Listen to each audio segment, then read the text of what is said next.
오늘 저는 여러분과 함께 당연지사와 은혜라는 제목으로 말씀을 나누겠습니다. 깨닫지 못할 때는 모든 것이 당연지사인 것입니다. 크게 감동할 것도 없고 감사할 것도 없다고 생각합니다. 부모의 은혜를 깨닫지 못했을 때는 부모의 돌보심을 받고 사는 것이 당연지사요 별것이 아닙니다.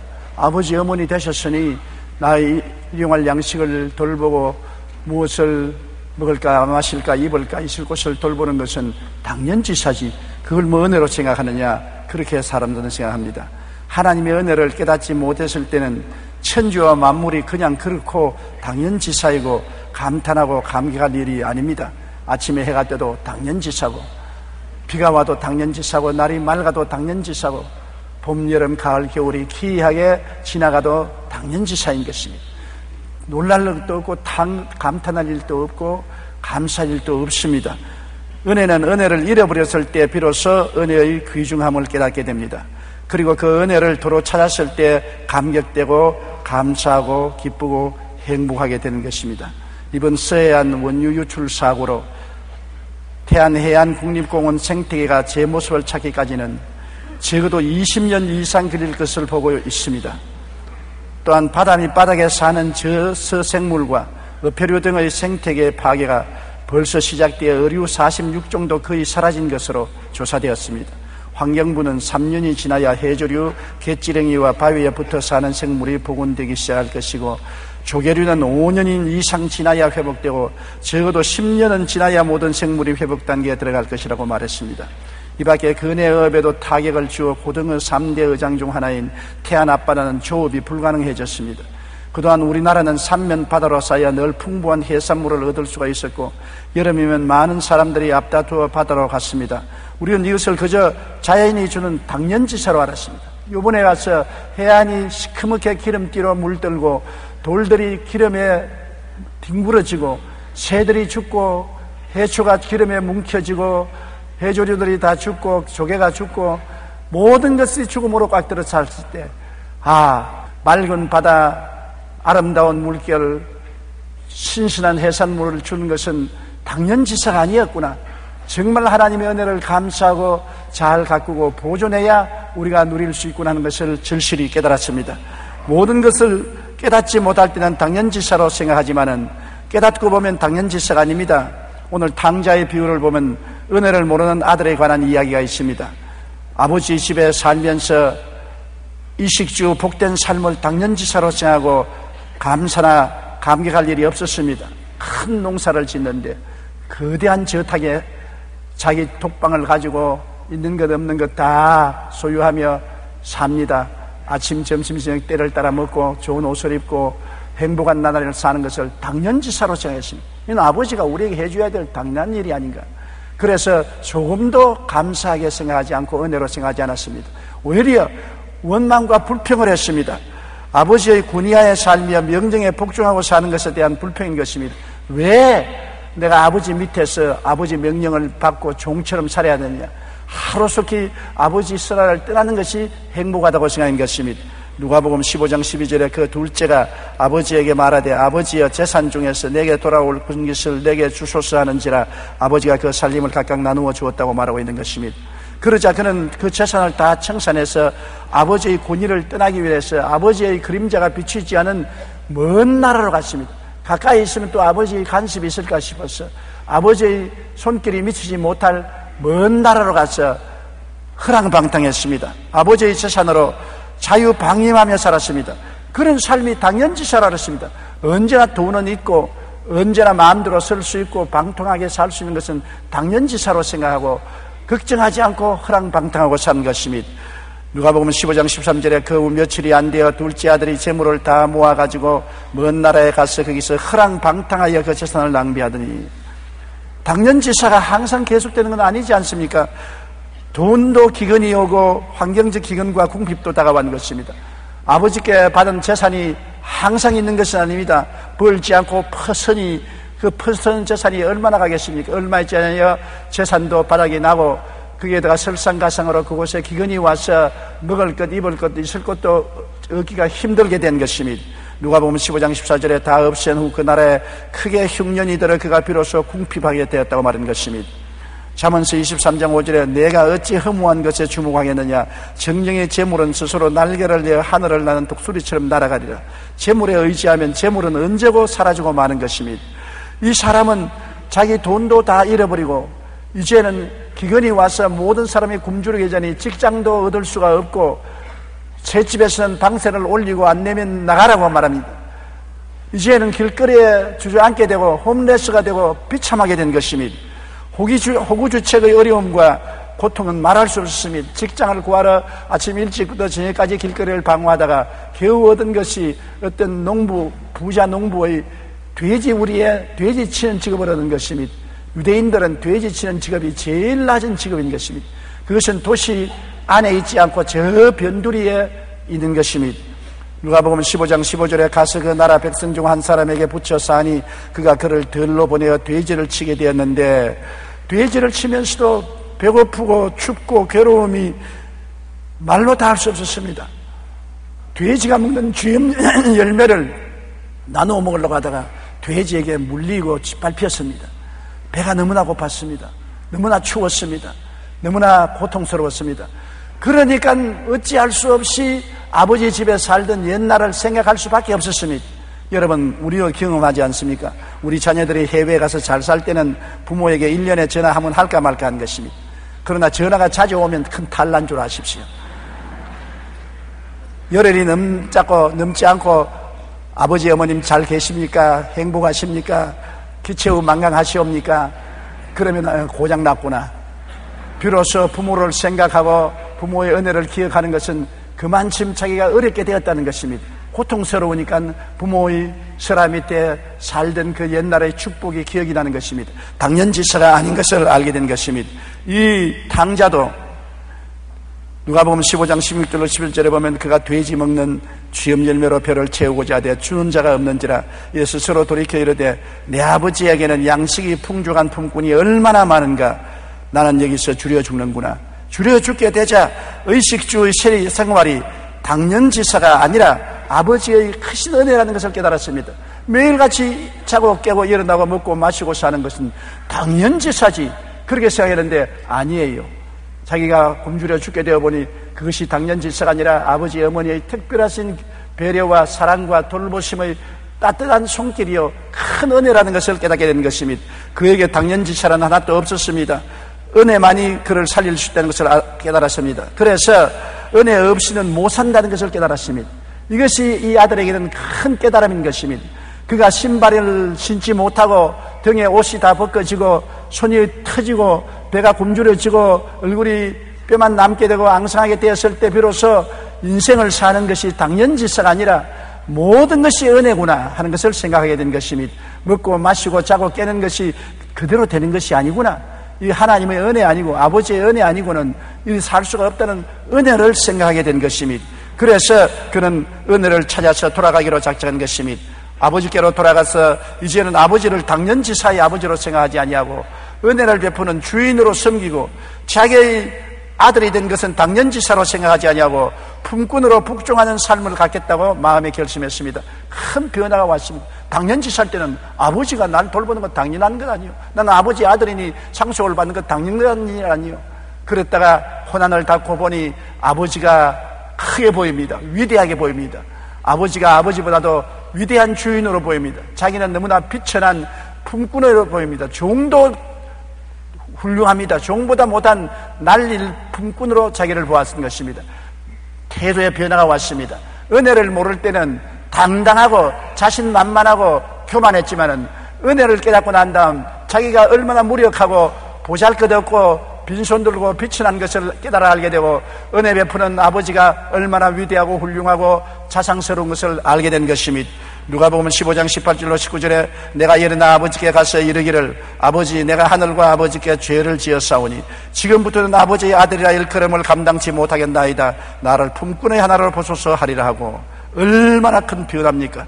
그가 아버지 집에서 나올 때는 당연지사로 당당하게 아버지 재산 정리해서 어깨에 걸머쥐고 힘찬 발걸음으로 나와서 먼 나라에서 허랑방탕으로 살 때는 당연지사로 그랬는데 기근이 오고 돈이 떨어지고 박대를 당하고 버림을 받고 배가 고파 죽게 되니까 아버지의 재산이 보통 재산이 아닙니다.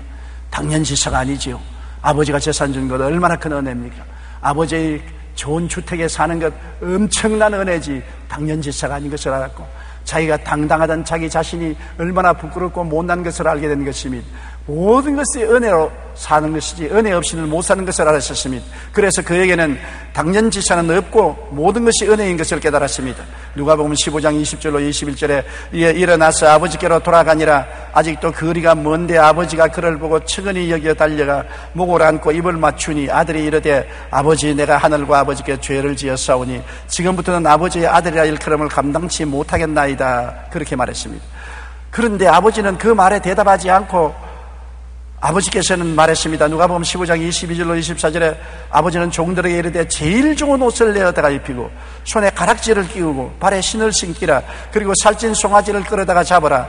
우리가 먹고 즐기자. 이 내 아들은 죽었다가 다시 살아났으며 내가 잃었다가 다시 얻었노라니 그들이 즐거워하더라. 은혜를 아는 아들에게 하나님은 비로소 더 큰 은혜를 주시는 것입니다. 여러분, 이 탕자가 아버지를 버리고 나갈 때 아버지는 마음에 크게 섭섭하게 느끼고 상처를 입었으나 자기 몫을 주었습니다. 탕자가 깨닫고 깨어져서 이제는 종으로서, 품꾼으로서 하나를 보아달라고 겸손하게 나서서 왔을 때, 은혜를 알 때 하나님은 구하지도 않은데 축복을 주신 것입니다.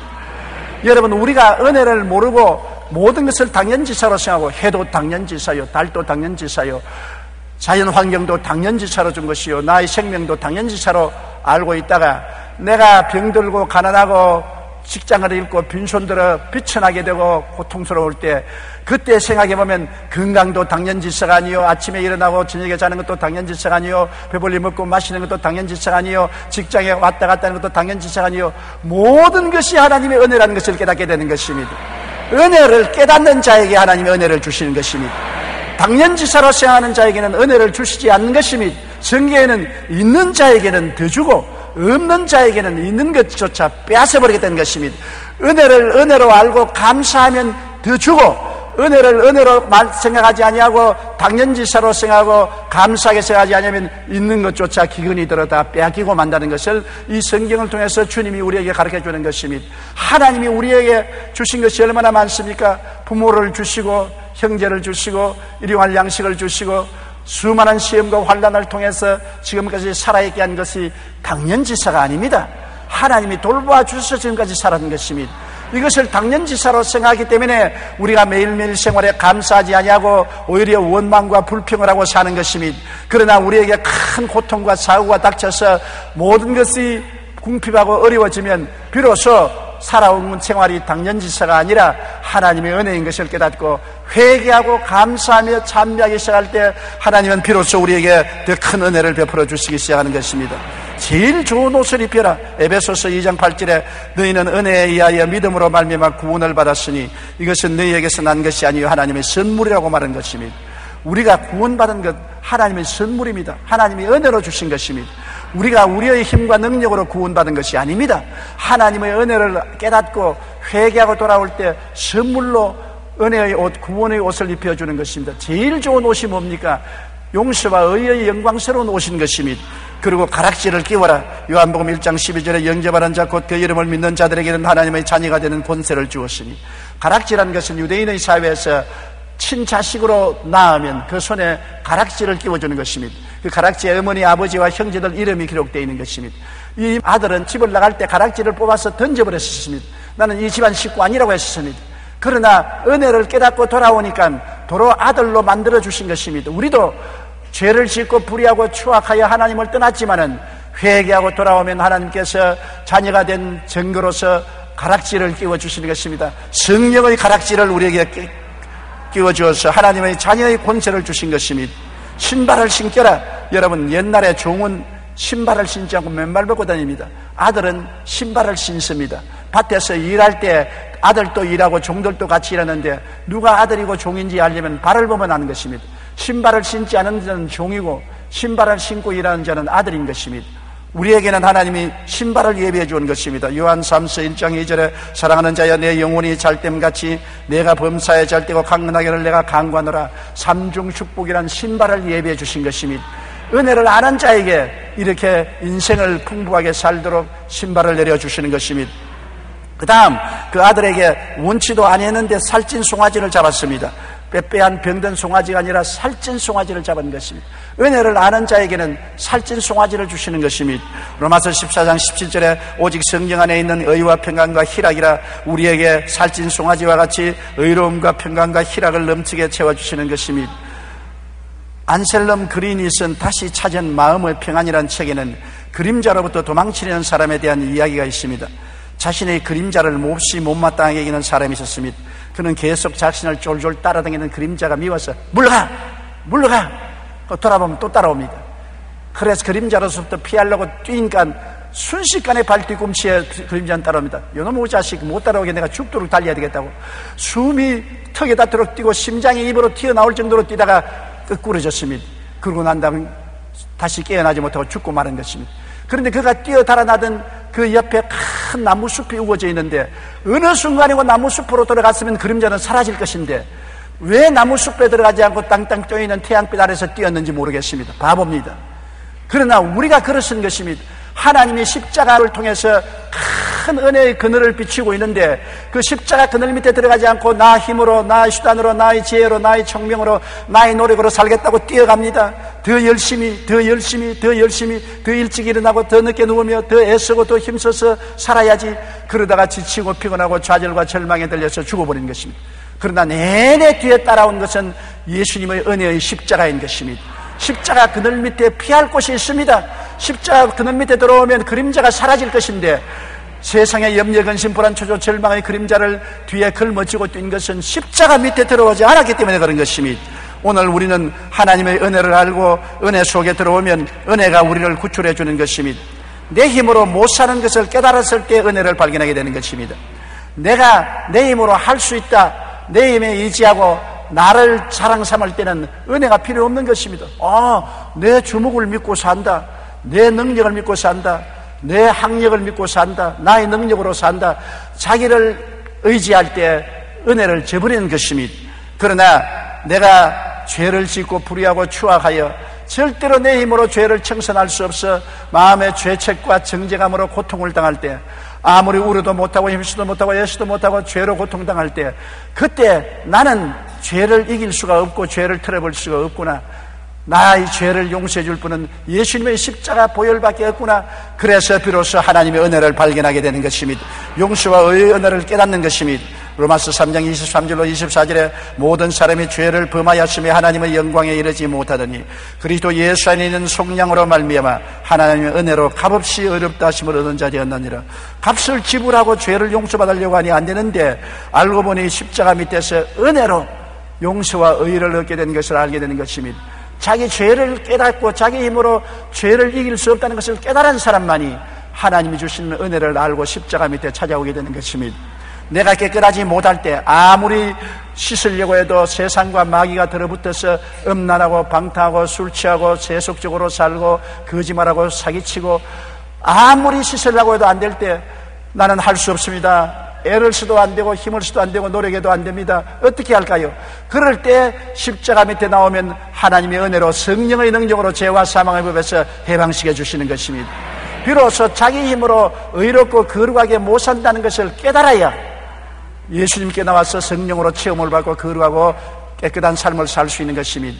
내가 배가 고픈 것을 알아야 밥을 찾지, 내가 목이 마른 것을 알아야 물을 찾지, 내가 옷을 벗은 줄 알으면 옷을 찾는 것 같이 자기가 얼마나 무력하고 무능한 것을 알아야 주님께 나와서 성령의 은혜를 추구하는 것입니다. 고린도전서 6장 11절에 보면 주 예수 그리스도의 이름과 우리 하나님의 성령 안에서 씻음과 거룩함과 의롭다 하심을 받았느니라. 성령이 오시면 씻어주시고 거룩하고 의롭다고 만들어주는 것입니다. 내가 병이 들어서 온갖 약을 다 먹고 온갖 병원에 다 가고 온갖 의사들의 치료를 다 받아도 안 나으니까 이제는 약도 소용없다, 의사도 소용없다, 나는 나을 수가 없다, 죽게 되었다. 그러면 어디를 갑니까? 오살리 기도원으로 갑니다. 왜? 그때야 하나님의 도움을 찾는 것입니다. 건강한 자에게는 의원이 쓸데없고 병든 자에게야 쓸데있다는 것입니다. 건강한데 무슨 의원이 필요한 것입니까? 병이 되니까 의원이 필요하지요. 못 나가니까 고통스러우니까 주님을 찾아 나오는 것입니다. 치료하시는 하나님의 은혜를 그때는 깨닫게 되는 것입니다. 베드로전서 2장 24절에 친히 나무에 달려 그 몸으로 우리의 죄를 담당하였으니 이는 우리로 죄에 대하여 죽고 의에 대하여 살게 하려 하심이라. 제가 채찍에 맞음으로 너희가 나음을 얻었나니, 그렇게 말하고 있는 것입니다. 우리가 세상에서 잘 살 때는 하나님 필요 없습니다. 하나님을 뭐 의지하노? 내 잘 먹고 잘 입고 잘 사는데, 내가 열심히 일해서 잘 투자해서 사업 잘해서 잘 사는데 무슨 하나님께 감사할 거느냐? 잘 될 때 그런 큰 소리 합니다. 그러므로 부자가 천당에 들어가는 것은 약대가 바늘기로 들어가는 것보다 힘듭니다. 부자는 이 세상에 부자일지 몰라도 참으로 불행한 사람인 것은 재물을 의지하고 부를 의지하기 때문에 하나님을 찾지 않고 하나님을 의지하지 않습니다. 마음이 가난한 자가 복이 있나니 천국이 저희 것이며, 가난해야 나를 부하게 만들어주시는 하나님을 찾게 되는 것입니다. 여러분께서 예수 믿기 전에 부자 안 된 것 얼마나 감사한지 몰라요. 예수 믿기 전에 부자에 부족한 것이 없으면 여러분께서는 하나님을 비웃고 교회 나간 사람을 비웃을 것입니다. 그러나 그 부귀와 영화가 며칠 갑니까? 얼마 있어 다 바람같이 사라지고 말고 결국에는 죽음의 요단강 건너갈 때 빈손 들고 건너가고 영원한 지옥불에 떨어지고 마는 것입니다. 내가 못 살 때 잘 살게 해주시는 하나님의 은혜를 깨닫게 되는 것입니다. 고린도후서 8장 9절에 우리 주 예수 그리스도의 은혜를 너희가 알거니와 부유하신 이로서 너희를 위하여 가난하게 되시면 그의 가난함을 말미암아 너희로 부욕해 하리 하심이라. 여러분, 가난해져야 부욕해 주시는 주님을 찾게 되는 것입니다. 내가 지옥 간다는 것을 알 때 천국으로 보내주시는 주님의 은혜를 깨닫게 되는 것입니다. 어찌할 수 없이 지옥 간다는 것을 깨닫게 될 때는 두려움과 불안에 휩싸이게 되는 것입니다. 나이를 먹고 이제는 죽을 날이 가까우는데 꿈에 지옥을 보았다든지 아따가 지옥의 환상을 보았다든지 마음속에 죄책으로 몸부림치게 되면 지옥이 눈앞에 나타납니다. 자기 힘으로 지옥에 안 가려고 발부둥쳐도 무슨 소용이 있습니까? 그때 지옥에서 우리를 건져주신 예수 십자가를 생각하게 되는 것입니다. 요한복음 14장 1절로 3절에 너희는 마음에 근심하지 말라. 하나님을 믿으니 또 나를 믿으라. 내 아버지 집에 거할 곳이 많도다. 그렇지 않으면 너희에게 일렀으리라. 내가 너희를 위하여 거처를 예비하러 가노니 가서 너희를 위하여 거처를 예비하면 내가 다시 와서 너희를 내게로 영접하여 나 있는 곳에 너희에게 있게 하리라. 우리가 가는 저편에 거처가 있는 것을 알면 마음이 편안하지 않아요. 우리가 이 세상을 떠나가면서 저 건너편에 거처가 있는 것을 모릅니다. 버림받은 존재가 되는 것입니다. 광야 같은 죽음의 저 건너편으로 밀려가는 것입니다. 얼마나 불안하고 절망적인 것입니까? 그러나 우리는 우리 거처가 예비되어 있고 천사들이 우리를 영접하고 환영할 것을 알기 때문에 죽음이란 터널을 지날 때 안심하고 편안하게 죽음의 터널을 지날 수 있는 것입니다. 우리의 힘으로 되는 것이 아닙니다. 주님을 의지하기 때문에 주님의 은혜로 그렇게 되는 것입니다. 역사상 많은 크리스찬 화가들이 돌아온 탕자를 소재로 그림을 그렸습니다.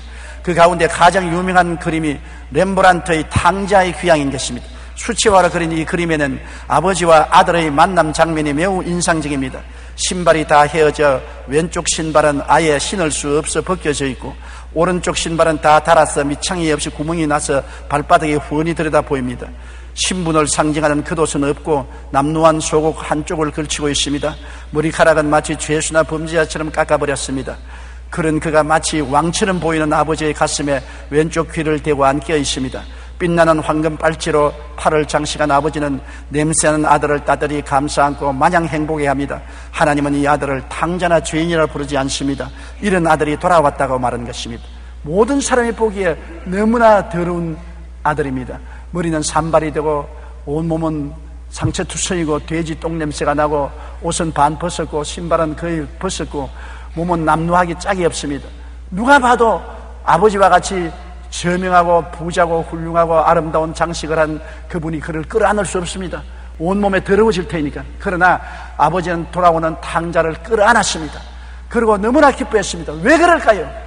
그 아들이 나갈 때는 은혜를 모르고 나갔던 것입니다. 모든 것을 당연지사로 생각하여 나가다가 고난을 통해서 깨어져서 이제는 은혜를 알고 돌아오게 된 것입니다.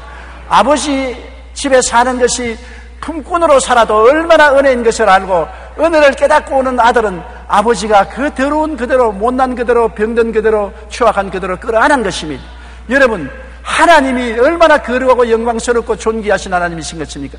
우리가 얼마나 더럽고 추하고 병들고 형편없는 냄새가 나는 것입니까? 그러나 우리가 하나님의 은혜를 깨달아 알고 우리 힘으로 살 수 없는 것을 알고 우리가 죄를 짓고 불의하고 추악하고 버림을 받아야 마땅한 줄 알고 천부의 의지 없어서 손들고 옵니다고 나오면 하나님은 그리스도 예수의 십자가를 통해서 우리를 끌어안습니다. 천사들이 말합니다. 더럽습니다.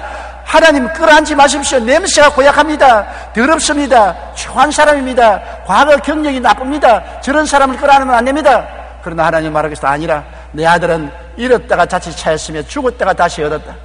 은혜를 모를 때는 잃은 아들이요 당연지사로 생각하고 살 때는 죽은 아들인데 은혜를 깨달아 알고 은혜를 찾아 들어오는 자는 잃었다가 다시 찾았으며 죽었다가 다시 살아난 아들이 되고 마는 것입니다.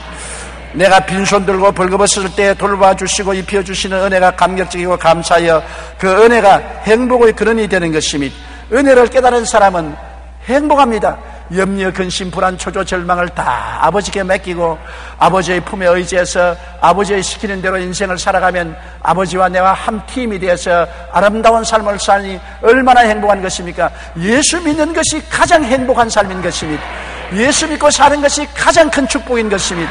예수 믿고 사는 것이 금세와 내세의 복락이 된다는 것을 알아야 되는 것입니다.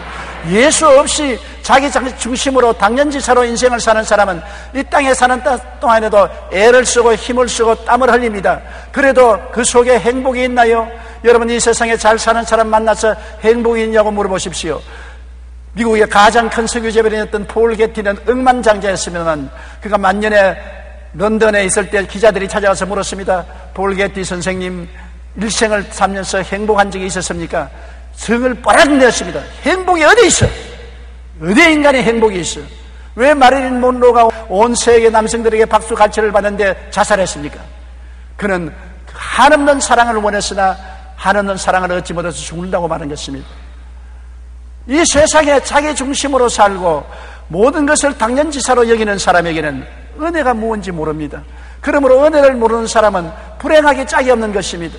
그러나 배고픈 것을 아는 사람은 밥 한 숟갈도 벌벌 떨고 먹으면서 눈물을 흘리는 것입니다.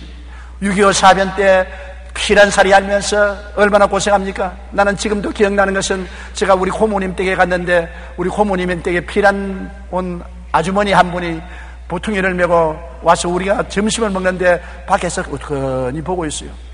그 우리 고모님이 이리 와서 같이 밥 좀 먹자고 그 아리에 앉아서 숟갈도 우리 고모님이 먹던 것 밥풀이 붙은 그 숟가락을 주더라고. 내가 보니 왜 저렇게 저런 숟가락을 주느냐. 그 숟가락을 봤더니 얼마나 밥을 맛있게 떠먹으면서 눈물을 줄줄줄줄 흘립니다. 나는 어릴 때니까 왜 밥을 먹으면서 저렇게 우느냐. 피란살이 괴로운데 얼마나 배가 고팠던지 먹던 숟가락 가지고서 밥 한 술 뜯어 먹으면서 그렇게 눈물을 흘리더라고요. 그 피란 오지 않고 집에 살 때 밥 한 숟가락 먹으면서 그렇게 울 택이 있겠습니까? 비로소 배가 고프고 외로워 보니 밥 한 숟갈이 얼마나 귀한 은혜인 것을 알게 된 것입니다. 그는 그 밥 한 숟가락이 그에게 행복을 갖다 준 것입니다. 전에는 밥은 당연지사로 생각하는 것입니다. 그러나 이제는 그것이 은혜인 것입니다. 이 세상에 내 아내가 은혜로 주어진 것이다. 얼마나 감사하며 내 남편은 나에게 하나님이 은혜로 주신 것이다. 얼마나 고마워요. 우리 자식은 잘났든 못났든 은혜의 선물이라고 생각하면 귀하지 않아요. 내가 사는 초가 3칸이라도 은혜로서 하늘을 가리고 비를 가리고 살 수 있다고 감사하면 얼마나 아름다워요. 은혜를 알고 감사하면 나도 행복해지거니와 하나님을 기쁘시게 하고 은혜를 아는 자에게는 주님이 더 은혜를 주시고 은혜를 모르고 감사하지 않는 자에게는 은혜를 빼앗아버리는 것입니다. 하나님께서 좋은 옷을 주시고 가락지를 끼워주시고 신발을 신기시고 살찐 송아지를 잡는 것은 은혜를 깨달아 알아고 왔기 때문에 그런 것입니다. 은혜를 모르는 사람, 감사할 줄 모르는 사람은 결코 하나님이 은혜를 주실 수가 없는 것입니다. 내가 빈손 들고 벌거벗을 때 돌봐주시고 입혀주시는 은혜가 감격적이고 고마운 것입니다. 내가 깨어지고 버림받은 존재라는 것을 깨달았을 때 구원해 주시는 주님의 은혜에 감격하고 감사하고 그 은혜가 행복의 근원이 되는 것입니다. 오늘날 사람들이 행복하지 않은 것은 은혜를 깨닫지 못하기 때문에, 감사하지 못하기 때문에 행복 못한 것입니다. 환경 때문에 그런 거 아닙니다. 좀 더 좋은 집이 있으면, 좀 더 돈이 많으면, 좀 더 좋은 차를 타면, 좀 더 좋은 옷을 입으면, 좀 더 좋은 남편이 있으면, 좀 더 좋은 아내가 있으면 행복하겠다. 그것은 인생을 당연지사로 생각하기 때문에 그런 것입니다. 여러분, 호의 벽촌에 혼자 내던져서 말할 사람도 없고 도와줄 사람, 돌봄을 받을 사람도 없는 고독한 곳에 혼자 맨발 벗고 살아보십시오. 사람이 얼마나 그리운지. 그렇게 되면 아이고, 사납던 남편도 여기 있었으면 좋겠다. 아이고, 바지 긁던 아내도 여기 있었으면 좋겠다. 자식이라도 함께 있었으면 좋겠다. 아이고, 다 떨어진 집순쟁이라도 하나 있었으면 얼마나 좋겠노. 은혜를 깨닫게 될 때 비로소 자기의 환경에 감사할 줄 아는 것입니다. 감사로 제사를 드리는 자가 나를 영화롭게 하느니 그 행위를 옳게 하는 자에게 나의 구원으로 보이리라고 말씀한 것입니다. 여러분, 당연지사로 생각하지 마십시오. 오늘 교회 와서 앉아서 예배드리는 것 당연지사가 아닙니다. 왜?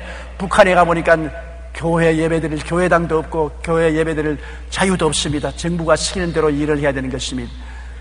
우리가 자유의 하늘나라에 자유의 땅 위에 예배드릴 수 있다는 것 얼마나 큰 은혜입니까? 많은 사람이 선거에 동참 안 했지만은 얼마나 바보 같은 일인 것입니까? 우리가 지도자를 뽑을 수 있다는 것 얼마나 우리에게 큰 은혜요 특권입니까? 독재국가에 가면 지도자를 뽑을 권한이 없습니다. 누구든지 지도자가 일어나면 순종하고 따라갈 따름이지 아무 일도 할 수가 없는 것입니다. 여러분, 오늘 아침 잡수시고 차 타고 건강하게 교회에 참석한 것 얼마나 은혜로운 감사한 일입니까? 오늘 또 병들어서 병상에 들어 누워있으며 심한 병에 걸려서 생명이 위독한 사람이 얼마나 많고 휠체어에 앉아서 스스로 차를 타고 올 수 없는 것을 생각하면 얼마나 여러분은 자유롭게 걸을 수 있으니 감사합니까? 사지가 멀쩡하고 백체가 건강한 여러분 자신을 생각할 때 얼마나 감사합니까? 그저 앉아도 감사요, 서도 감사요, 앉아도 감사의 눈물이요, 서도 감사의 눈물밖에 없는 것입니다. 감사해야 돼요. 은혜를 생각하고 감사하고 입술에 불평이 없어야 돼요. 불평은 마귀의 역사인 것입니다. 불평이란 예수님 이름으로 내가 쫓아버리고 은혜로서 우리에게 구원을 주신 하나님께 끝없는 감사를 하기 바랍니다. 오늘 여러분 집에 돌아가던 여러분 남편 보고 여보 당신 내 곁에 있어서 감사해요. 부인 보고 당신 살아있어서 감사해요. 건강해서 감사해요. 우리 조그마한 전셋집이라도 월세집이라도 들어 살 수 있으니 감사해요. 감사를 찾아 말씀하시고 감사하게 사는 여러분 되시기를 주님 이름으로 축원합니다. 고개 숙여 기도드리겠습니다. 사랑이 많으신 우리 아버지 하나님, 우리는 이 당자처럼 아버지 집에 살 때 모든 삶이 당연지사로 알았습니다만 당연지사가 다 나를 떠나고 내가 빈손 들게 되고 헐벗고 굶주리고 고통스러워지면은 그것이 당연지사가 아니고 그 아버지가 돌보아 주신 은혜라는 것을 깨닫게 되옵니다.